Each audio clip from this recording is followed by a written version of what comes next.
सत्यनारायण भगवान की जय। लक्ष्मी नारायण भगवान की जय। अभी आपको फिर से ले लेना है दूसरे अध्याय में। सूत जी बोले, मैं इस व्रत को किया उसका इतिहास कहता हूँ, ध्यान से सुनिए। सुंदर काशीपुरी नगरी में एक अत्यंत निर्धन ब्राह्मण रहता था। वह भूख और प्यास से बेचैन हुआ नित्य पृथ्वी पर घूमता था। ब्राह्मणों से प्रेम करने वाले भगवान ने ब्राह्मण को दुखी देखकर बूढ़े ब्राह्मण का रूप धरकर उसके पास आकर के साथ जाकर बोले, हे विप्र, नित्य दुखी हुआ पृथ्वी पर क्यों घूमता है? हे श्रेष्ठ ब्राह्मण, यह सब मुझसे कहो, मैं सुनना चाहता हूँ। हे ब्राह्मण बोला, मैं निर्धन ब्राह्मण हूँ, भिक्षा के लिए पृथ्वी पर फिरता हूँ। हे भगवान, यदि आप इसका उपाय जानते हैं तो कृपया करके मुझसे बतलाइए। वृद्ध ब्राह्मण बोले कि सत्यनारायण भगवान मनवांछित फल देने वाले हैं, इसलिए हे ब्राह्मण, तू उनका पूजन कर। इसके करने से मनुष्य सब दुखों से मुक्त होता है। ब्राह्मण को उनका सारा विधान बतलाकर बूढ़े ब्राह्मण का रूप धारण करने वाले श्री सत्यनारायण भगवान अंतर ध्यान हो गए। इस व्रत को वृद्ध ब्राह्मण ने बतलाया है, मैं उसको करूंगा। यह निश्चय करके मुझे रात में नींद में नहीं आई और वह सवेरे उठ श्री सत्यनारायण के व्रत का निश्चय कर भिक्षा के लिए चल दिया। उसको भिक्षा में बहुत सा धन मिला, जिससे बंधुओं के साथ उसने सत्यनारायण भगवान का व्रत किया, जिसके करने से वह ब्राह्मण सब दुखों से छूटकर अनेक प्रकार की संपत्तियों से युक्त हुआ। उस समय से वह ब्राह्मण हर मास व्रत करने लगा। इस तरह से सत्यनारायण भगवान के व्रत को जो करेगा वह सब दुखों से छूट जाएगा। तथा इस तरह नारद जी से नारायण का कहा हुआ यह व्रत मैंने आपसे कहा है। हे मुनिश्रेष्ठो, अब और क्या कहूँ? ऋषि बोले, हे मुनीश्वर, संसार में इस ब्राह्मण से सुनकर किस किसने इस व्रत को किया, हम सब यह सुनना चाहते हैं। इसके लिए हमारे मन में श्रद्धा और विश्वास है। सूत जी बोले, हे मुनियों, जिसने व्रत को किया है वह सब सुनिए। एक समय एक ब्राह्मण धन और ऐश्वर्य के अनुसार बंधुओं के साथ व्रत करने को तैयार हुआ। उसी समय एक लकड़ी बेचने वाला बूढ़ा आदमी आया और बाहर लकड़ियों को रखकर ब्राह्मण के मकान में गया।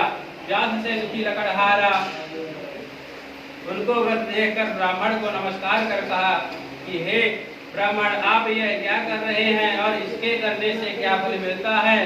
कृपया करके मुझसे कहिए।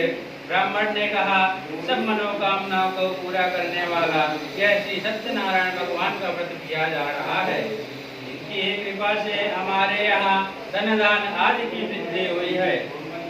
ब्राह्मण से इस व्रत के बारे में जानकर लकड़हारा बहुत प्रसन्न हुआ। चरणामृत ले और अन्न प्रसाद खाने के बाद वह अपने घर को गया। लकड़हारे ने अपने मन में इस प्रकार संकल्प किया कि आज नगर में लकड़ी बेचने से जो धन मिलेगा उसी से श्री सत्यनारायण देव का उत्तम पूजन करेंगे। यह मन में विचार कर वह बूढ़ा आदमी लकड़ियां अपने सिर पर रखकर जिस नगर में धनवान लोग रहते थे वह ऐसे सुंदर नगर में गया। उस रोज वहां पर उसे उन लकड़ियों के दाम पहले से दिनों चौगुना मिला। तब वह बूढ़ा लकड़हारा दाम ले अति प्रसन्न होकर पक्के केले की फुल्ली शक्कर, ये दूध, दही, गेहूं का आटा इत्यादि सत्यनारायण भगवान के व्रत की कुल सामग्रियों को लेकर अपने घर गया। फिर उसने अपने भाइयों को बुलाकर विधि के साथ भगवान का पूजन किया और उस व्रत के प्रभाव से वह कूड़ा लकड़हार धन पुत्र आदि से युक्त हुआ और संसार के समस्त सुख भोग कर अंत में वैकुंठ धाम को गया। बोले सत्यनारायण भगवान की जय, लक्ष्मी नारायण भगवान की जय।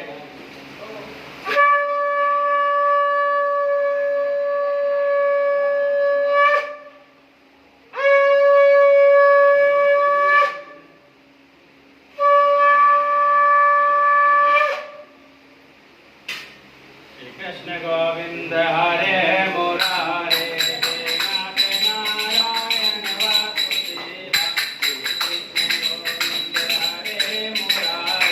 गोविंद हरे मुरारे, नाथ नारायण वासुदेव।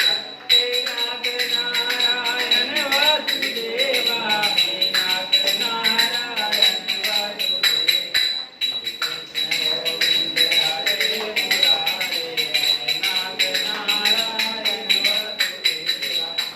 कृष्ण गोविंद हरे मुरारे, नाथ नारायण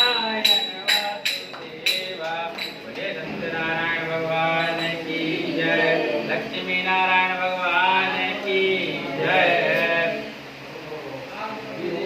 तीसरे अध्याय में सूत जी ने बोला, हे श्रेष्ठ मुनियों, अब आगे की कथा कहता हूँ। पहले समय में उल्कामुख नाम का एक बुद्धिमान राजा था। वह सत्यवक्ता और जितेंद्रिय था। प्रतिदिन देव स्थानों पर जाता तथा गरीबों को धन देकर उनके कष्ट दूर करता था। उसकी पत्नी कमल के समान मुख वाली और सती साध्वी थी। वृद्धशीला नदी के तट पर उन दोनों ने श्री सत्यनारायण भगवान का व्रत किया। उस समय वहाँ एक साधु वैश्य आया। उसके पास व्यापार के लिए बहुत सा धन था। वह नाव को किनारे पर ठहराकर राजा के पास आ गया और राजा से व्रत के करते हुए देख विनय के साथ पूछने लगा, हे राजन, भक्ति युक्त चित्त से आप यह क्या कर रहे हैं? मेरी सुनने की इच्छा है, तो आप मुझे यह बताइए। राजा बोला, हे साधु, अपने बंधुओं के साथ पुत्र की प्राप्ति के लिए यह महाशक्तिवान सत्यनारायण भगवान का व्रत व पूजन किया जा रहा है। राजा के वचन सुन पर साधु आदर से बोला, हे राजन, मुझसे इसका सब विधान कहिए। मैं भी आपके कथानुसार इस व्रत को करूंगा। मेरे भी कोई संतान नहीं है और जिससे निश्चय ही होगी। राजा से सब विधान सुनकर व्यापार से निवृत्त हो वह आनंद के साथ घर गया और साधु ने अपनी स्त्री से संतान देने वाले उस व्रत का समाचार सुनाया और कहा कि जब हमारे कोई संतान होगी तब इस व्रत को करूंगा। साधु ने ऐसे वचन अपनी स्त्री लीलावती से कहे। एक दिन उसकी स्त्री लीलावती पति के साथ आनंदित हो संसारिक धर्म में प्रवृत्त होकर भगवान सत्यनारायण की कृपा से गर्भवती हो गई और 10वें महीने में उसने एक सुंदर कन्या का जन्म हुआ। दिनों दिन वह इस तरह बढ़ने लगी जैसे शुक्ल पक्ष का चंद्रमा बढ़ता है। कन्या का नाम कलावती रखा गया। तब लीलावती ने मीठे शब्दों से अपने राजा से कहा कि हे प्रभु, अब आपने जो संकल्प किया था भगवान का व्रत करूंगा, अब आप उसे करिए। साधु बोला, हे प्रिय, इसके विवाह पर करेंगे। इस प्रकार अपनी पत्नी को आश्वासन देकर वह नगर को गया। कलावती पितृगृह में वृद्धि को प्राप्त हुई। साधु ने जब नगर में सखियों के साथ अपनी पुत्री को देखा तो तुरंत दूत बुलाकर कहा कि लड़की के लिए कोई अच्छा योग्य वर देखकर लाओ। साधु की आज्ञा पाकर दूत कंचन नगर पहुंचा। वहां पर बड़ी खोज देखभाल करने पर लड़की के लिए एक अच्छा वड़िक पुत्र को ले आया। उस वड़िक पुत्र को साधु ने अपने बधू बांधवों सहित प्रसन्न चित्त हो अपनी पुत्री का विवाह उसके साथ कर दिया, किंतु दुर्भाग्य से विवाह के समय भी उस व्रत को करना भूल गया। तब श्री भगवान क्रोधित हो गए और श्राप दिया कि तुम्हें दारुण दुख प्राप्त होगा। अपने कार्य में कुशल साधु कन्या जमाता से समुद्र के समीप स्थित रत्नपुर नगर को गया। वहां दोनों ससुर जमाई चंद्रकेतु राजा के उस नगर में व्यापार करने लगे। एक रोज भगवान सत्यनारायण की माया से कोई तो राजा का धन चुराकर भागा जा रहा था, किंतु राजा के दूतों को आता देखकर चोर ने घबराकर भागते हुए राजा के धन को वहीं रख दिया जहां वो ससुर जमाई ठहरे हुए थे। जब दूतों ने उस साधु के वैश्य के आसपास राजा के रखा धन को देखा तो दोनों को बांध कर ले गए और प्रसन्नता से दौड़ते हुए राजा के सेवक जाकर बोले, हम यह दो चोर पकड़ कर लाए हैं, कृपया आज्ञा दे। तब राजा की आज्ञा से उनको कठोर कारावास में डाल दिया गया और उनका सब धन छीन लिया गया। भगवान सत्यनारायण के श्राप द्वारा उसकी पत्नी भी घर पर बहुत दुखी हुई और घर पर जो धन रखा था चोर चुरा कर ले गए। शारीरिक व मानसिक पीड़ा तथा भूख प्यास से अति दुखित वो अन्न की चिंता में कलावती एक ब्राह्मण के घर गई। वहां उसने सत्यनारायण भगवान का व्रत होते देख फिर कथा सुनी तथा प्रसाद ग्रहण कर रात को घर आई। तब माता ने कलावती से कहा, हे पुत्री, अब तक कहाँ रही, वह तेरे मन में क्या है? कलावती बोली, हे माता, एक ब्राह्मण के घर श्री सत्यनारायण भगवान का व्रत देखा है। कन्या के वचन सुनकर लीलावती भगवान के पूजन की तैयारी करने लगी। लीलावती ने परिवार और बंधु सहित श्री सत्यनारायण भगवान का पूजन किया और वर मांगा कि मेरे पति और दामाद शीघ्र आ जावे। साथ ही प्रार्थना किया कि हम सबका अपराध क्षमा करें। सत्यनारायण भगवान इस व्रत से संतुष्ट हो गए और राजा चंद्रकेतु को स्वप्न में दर्शन देकर कहा कि हे राजन, दोनों वैश्यों को प्रातः ही छोड़ दो और उनका सब धन जो तुमने ग्रहण किया है दे दो, नहीं तो मैं तुम्हारा धन, राजपुत्र आदि सब नष्ट कर दूंगा। राजा से ऐसे वचन कहकर भगवान अंतर ध्यान हो गए। प्रातः काल राजा चंद्रकेतु ने सभा में अपना स्वप्न सुनाया। फिर दोनों बड़े पुत्रों को कैद से मुक्त कर सभा में बुलाया तथा दोनों ने आते ही राजा को नमस्कार किया। राजा मीठे वचनों से कहा, हे महानुभावों, भावीवश ऐसा कठिन दुख प्राप्त हुआ, अब तुम्हें कोई भय नहीं है। ऐसा कहकर राजा ने उनको नए नए वस्त्राभूषण पहनाए तथा उनका जितना धन लिया था उससे दुगना धन देकर आदर से विदा किया। दोनों वैश्य अपने घर को चल दिए। बोले सत्यनारायण भगवान की जय, लक्ष्मी नारायण भगवान की जय।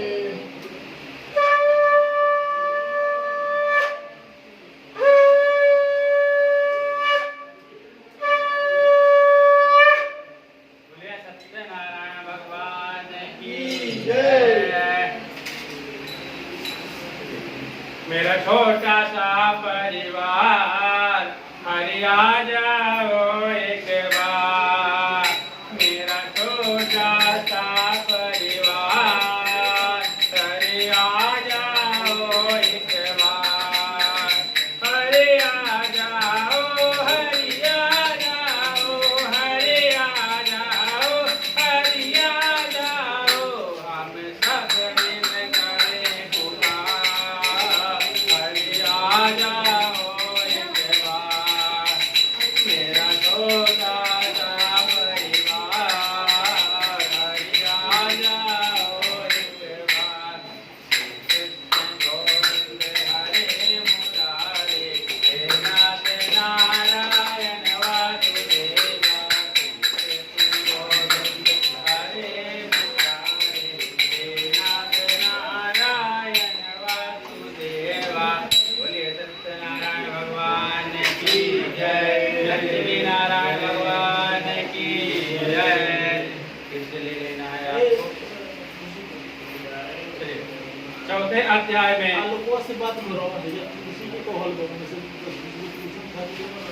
दूत जी बोले, वैश्य ने मंगलाचार करके यात्रा आरंभ की और अपने नगर को चला।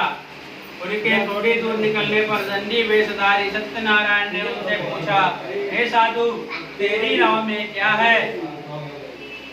अभिमानी बड़ी हंसता हुआ बोला, हे दंडी, आप क्यों पूछ रहे हैं? क्या धन लेने की इच्छा है? हमारी नाव में तो बेल और पत्ते भरे हैं। वैश्य का कठोर वचन सुनकर भगवान ने कहा, जाओ, तुम्हारा वचन सत्य है। दंडी ऐसा कहकर वहां से थोड़ी दूर गए और कुछ दूर जाकर समुद्र के किनारे बैठ गए। दंडी के जाने पर वैश्य ने नित्य किया करके नाव को ऊंची ऊंची देखकर अचंभा किया और नाव में बेल पत्ते आदि देखकर मूर्छित हो जमीन पर गिर पड़ा। फिर मूर्छा खोलने पर अत्यंत शोक प्रकट करने लगा। तब उसका दामाद बोला कि आप शोक न करें, यह दंडी का श्राप है तथा हमें उनकी शरण में चलना चाहिए, तभी हमारी मनोकामना पूरी होगी। दामाद के वचन सुनकर साधु वणिक दंडी के पास पहुंचा और अत्यंत भक्ति भाव से नमस्कार कर कहने बोला, हे भगवान, आपकी माया से मोहित ब्रह्मा आदि भी आपके रूप को नहीं जानते, तब मैं अज्ञानी कैसे जान सकता हूँ। आप प्रसन्न होइए, सामर्थ्य के अनुसार आपकी पूजा करूँगा, मेरी रक्षा करिए और पहले के समान नौका में धन भर दीजिए। उसके भक्ति युक्त वचन सुनकर भगवान प्रसन्न हो गए, उसकी इच्छानुसार वर देकर अंतर ध्यान हो गए। तब उन्होंने नाव में आकर देखा कि नाव धन से परिपूर्ण है। फिर वह भगवान सत्यनारायण का पूजन कर साथियों सहित अपने नगर को गए। जब वह अपने नगर के निकट पहुंचा तब दूत को घर भेजा। दूत ने साधु के घर जाकर उसकी स्त्री को नमस्कार कर कहा कि साधु अपने दामाद सहित इस नगर के समीप आ गए हैं। ऐसा वचन सुनकर साधु की स्त्री बड़े हर्ष के साथ सत्यदेव का पूजन कर पुत्री से कहा कि मैं अपने पति के दर्शन को जाती हूँ, तू कार्य को पूर्ण कर शीघ्र आना। माता के ऐसे वचन सुनकर कलावती प्रसाद को छोड़कर पति के पास गई। प्रसाद की अवज्ञा के कारण सत्यदेव रुष्ट हो गए और उसके पति को नाव सहित पानी में डुबो दिया।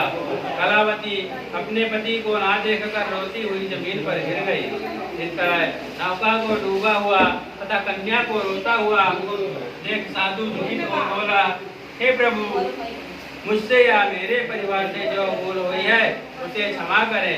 उसके दीन वचन सुनकर सत्यदेव प्रसन्न हो गए और आकाशवाणी हुई कि हे साधु, तेरी कन्या मेरे प्रसाद को छोड़कर आई है, इसलिए उसका पति अदृश्य हुआ है।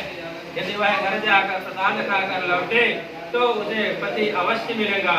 ऐसी आकाशवाणी सुन कलावती ने घर जाकर प्रसाद खाया। फिर आकर पति के दर्शन के तत्पश्चात साधु ने बंधुओं से सत्यदेव का विधि पूर्वक पूजन किया। उस दिन से वह प्रत्येक पूर्णिमा को सत्यनारायण भगवान का पूजन कथा करने लगे। फिर इस लोक का सुख भोग कर अंत में स्वर्ग लोक को गए। बोलिए सत्यनारायण भगवान की जय, लक्ष्मी नारायण भगवान की जय।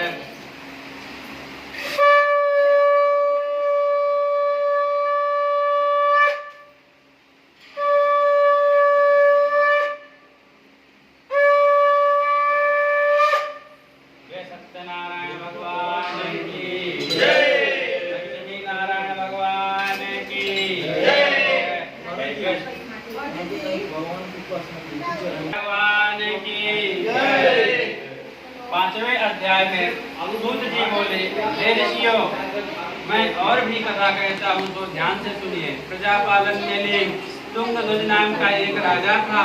उसने भी भगवान का प्रसाद त्याग कर बहुत दुख पाया था। एक समय वन में जाकर वन के पशुओं को मारकर बड़ के नीचे आया और उसने ग्वालों को भक्ति भाव से बंधुओं से सत्यनारायण जी का पूजन करते देखा। राजा देखकर भी अभिमानवश वहाँ नहीं गया और न ही नमस्कार किया।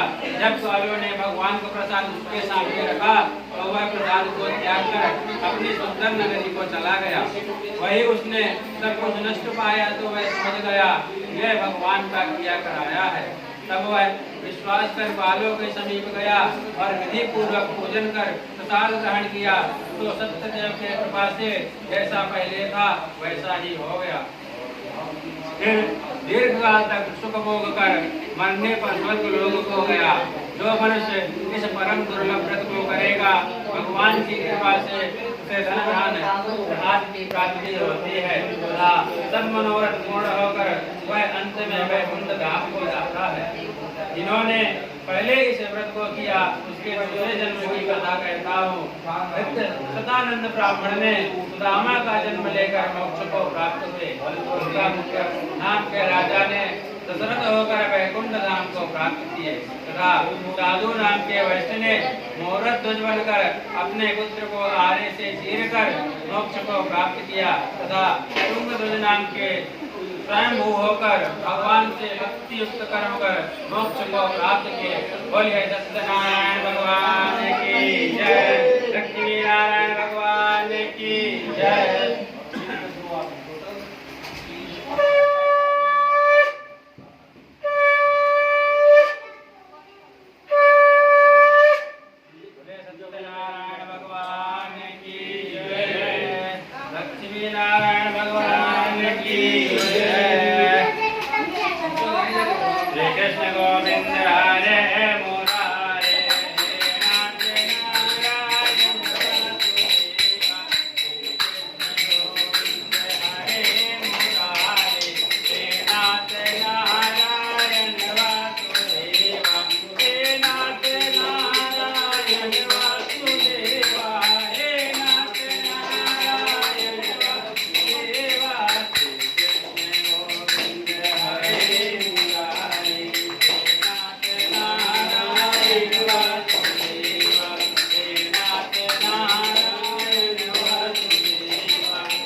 भगवान की जय, लक्ष्मी नारायण भगवान की जय, हरि नारायण भगवान की जय, सूर्य नारायण भगवान की जय। नमः पार्वती पतये